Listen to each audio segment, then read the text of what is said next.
today, International Banker is joined by Mr. Olivier Calloud, Chief Executive Officer at Piguet Galland, to discuss the bank's strategy, maintaining high levels of customer service during the pandemic, and obviously future objectives. Really good to have you here, Olivier. Thank you, Simon. Good. Now, the bank frequently markets itself as a kind of family doctor of its clients' wealth. What exactly does that mean? And would you say that kind of family doctor approach has taken on even more significance and relevance since the onset of the coronavirus pandemic? The family doctor concept was crafted 10 years ago when we started redefining our strategy to grow on the Swiss onshore market. We organize focus groups with potential clients and try to identify uncovered needs. During the focus group interviews, very often participants said they would like to turn to a single trusted advisor who has a comprehensive view of all the aspects of their wealth. It's when the idea of a family doctor surfaced, a family doctor that can take care of all the financial health of our clients. So we took naturally that idea on board, and during the pandemic, the idea of family doctor turned out to be naturally in sync with clients' fear and expectations. Very good. Now, you also deliver your services through a strategy called the Pyramid of Serenity. Explain how that works and what motivated you to devise that strategy. So, Pyramid of Serenity may look like or sound like a New Age or Guru-like. So I would prefer to describe it as a peace of mind pyramid. So by definition, our clients are relatively wealthy, but very often it's not enough for them to feel serene. In the troubled times we are living, there is plenty of reason to stay awake at night. The war in Europe, the risk of disease, the financial health of their company, the solidity of their marriage, the children's future. All of these worries may have an impact on their wealth. And for me, the main financial risk for individuals or families is more divorce than a market crash. Okay, we are not marriage counselors, we are not life coaches, we are not psychologists, we are just bankers. However, we can help our client to align their wealth with their life projects, and in doing that, we can help our client to sleep better at night. And for me, it's more enjoyable to help to contribute to the happiness, or at least to the peace of mind of my client, or the serenity of my client, not just to sell financial products. So to do that, to fulfill that mission, we have developed a specific offer and a specific way to deliver that offer. That's the famous pyramid of serenity, or peace of mind pyramid, that comprises 3 steps: security, quality, and close relationships. Very good. Now, let's think about the bank in terms of its history. It's been serving its clients' needs since 1856. Does the bank continue to value particular constant threads or strategic or cultural practices from those early days within the bank and regarding your client relationships that obviously feature so importantly in that strategy you've just been describing? Or is the bank of today unrecognizable from where it was when it began? So our headquarters are still in Yverdon-les-Bains, which is a small town in north of Canton de Vaud in Switzerland. Yverdon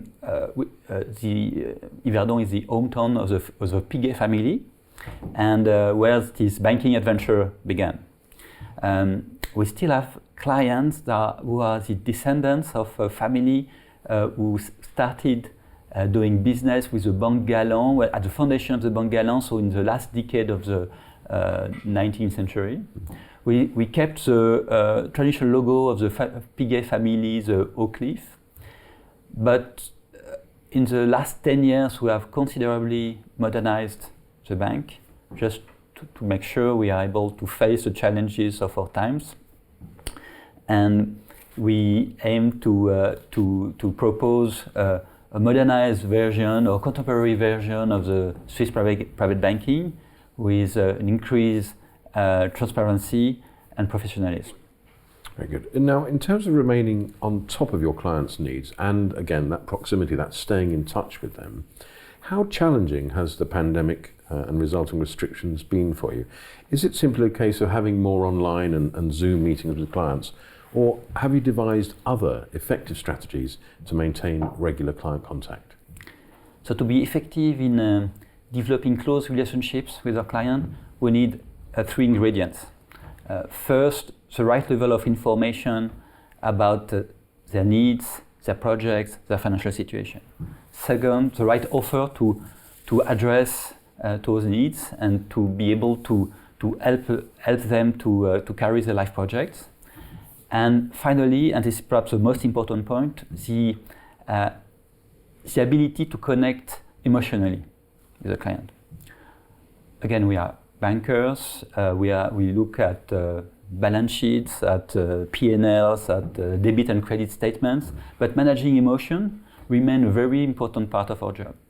To do that, we use all the means available: phone calls, one-to-one discussion, Zoom meetings, invitation to webinars, to social events, birthday card. Everything is important, especially when the environment is stressful and complex. During the first lockdown, we call all our clients just to find out if they were doing well, if they were in good health. It was more a call from a friend or from a family doctor than a call from a banker. Now, you're talking about how you kind of adjusted to that pandemic, and as the CEO, what have you found the most challenging aspects of coping with the pandemic over the last couple of years? And have you learned any lessons that have made you a more effective banking leader today than you were when it all began? So pandemic has been very challenging for organizations and for individuals, but pandemic has also been a very interesting laboratory to test new management practices. For instance, working from home was not really accepted 3 years ago in the Swiss banking environment. Now we have included that flexibility into our common work practices, and we are learning how to make the most of this new way of working. We also realize the importance of staying as close as possible to our employee, especially when, despite the physical distance, we need to make sure that we kept them regularly informed about the activity of the bank. It was also important to get regular feedback from the team, from the individuals. So to do that, we had an extensive use of all the communication media, conference calls, Zoom meetings, group WhatsApp, name it. And after the lockdown, a lot of these communication procedures has been maintained within the bank. Now, you just mentioned WhatsApp, so a digital platform there that a lot of people have been using. But what's your opinion of new digital investment management services such as robo-advisory? Do you ever feel that some aspects of your business compete with robo-advisors or other fintech-based investment and wealth management services? If our vision were to be the best portfolio manager, we would be competing with robo-advisors and fintech companies specialized in investment and wealth management services. But our business model is not based on investment expertise alone. We aim to contribute to the happiness, or at least to the peace of mind of our client by helping them to carry out their life goals. To do that, we need investment expertise. But also great listening abilities and sometimes a psychological sensitivity. I don't think that robo-advisor and fintech companies are ready to deliver this kind of offer yet. I think we have 5 to 10 years ahead of us where human advisory will remain essential for the type of services we want to deliver to our clients. Now, so thinking about the human aspect of it, how do you ensure that you attract the most talented and skilled wealth advisors in the market? And do you invest significantly in employee training to kind of support that? Yes, we do, and I think as a CEO, it's for me one of the most important tasks to make sure that our company remains attractive in the very competitive market for new clients and for new talented employees. Remuneration is obviously one of the aspects, but to build a very strong company culture is also absolutely important. We invest also a lot in employees training, just to make sure we are able to face the challenge of our time and to properly serve our client today. Now, in terms of winning client business within an increasingly competitive landscape, how influential is the AA credit rating of your parent company, BCV, the Banque Cantonale Vaudoise Group? So our parent company, the BCV, Banque Cantonale Vaudoise, has a very good credit rating and is very regularly classified among the safest bank in the world. BCV is very well managed, and 66% is owned by the Canton de Vaud, which enjoys a AAA credit rating. So this very good credit rating is very important for our clients.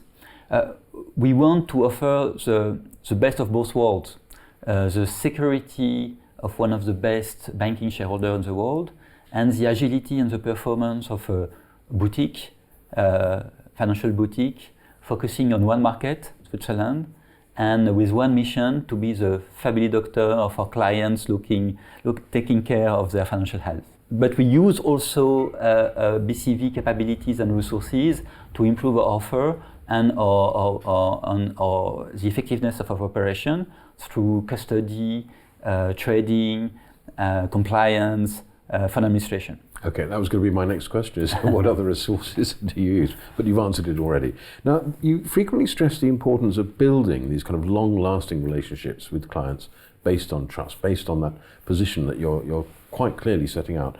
What are the most significant ways that the bank creates and maintains high levels of trust with clients? What's the really good thing at building that trust? For us, carrying communication is key to build long-lasting relationships and to develop high levels of trust. Our clients know that we will be here in the good times, but most importantly, in the difficult times. And to keep this promise, we have defined what we call a service level agreement that, based on the contractual relationships we have with each client, we have defined the minimum level of interaction we intend to maintain with the clients. And we have developed tools and management reporting to make sure that this service level agreement is correctly performed and delivered for each of our clients. Now, you mentioned the focus on Switzerland. What can you disclose about the makeup of your client base in terms of demographics and other characteristics? Are they located globally, or are they mainly based in Switzerland?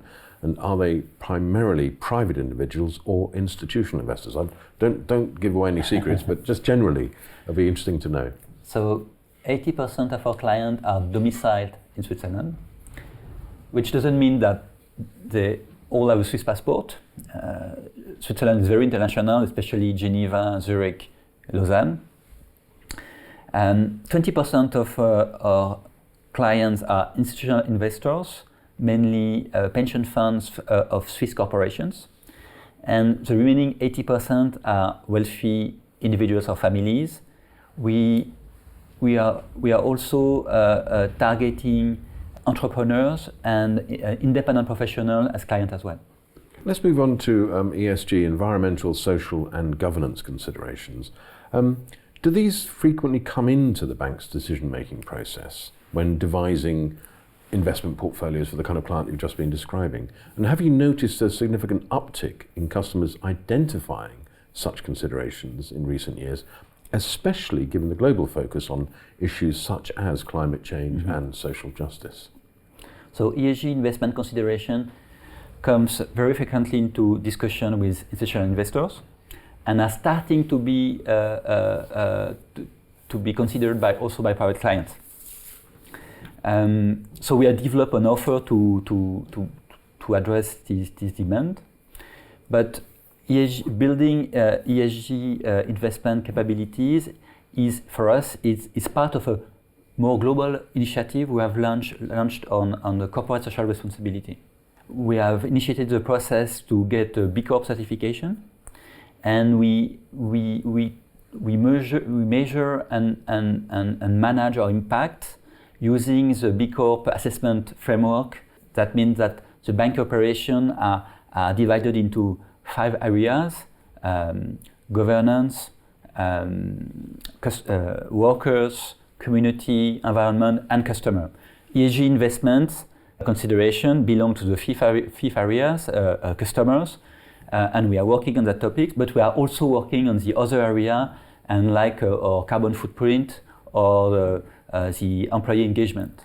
What we would like is not only to have our clients happy, but also our colleagues happy, to make our colleagues happy, and to give them a real sense of purpose in their daily engagement within Piguet Galland. So it's a very ambitious goal that, and the corporate social responsibility initiative is a way to achieve that goal. Okay, so that's some work in progress. But what are Piguet Galland's most significant objectives over the next 12 to 24 months, and how do you intend to achieve them?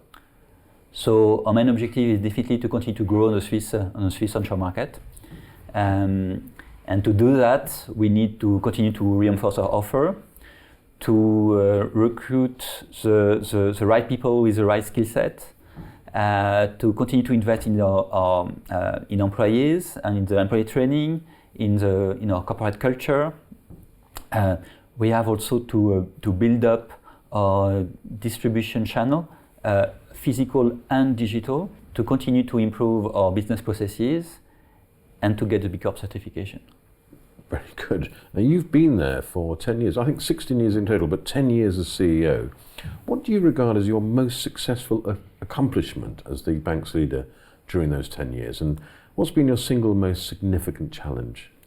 My best accomplishment during this, as a bank leader during this 10-year period is certainly the transformation of the business model of Piguet Galland, which is now successfully positioned to grow in the Swiss onshore market.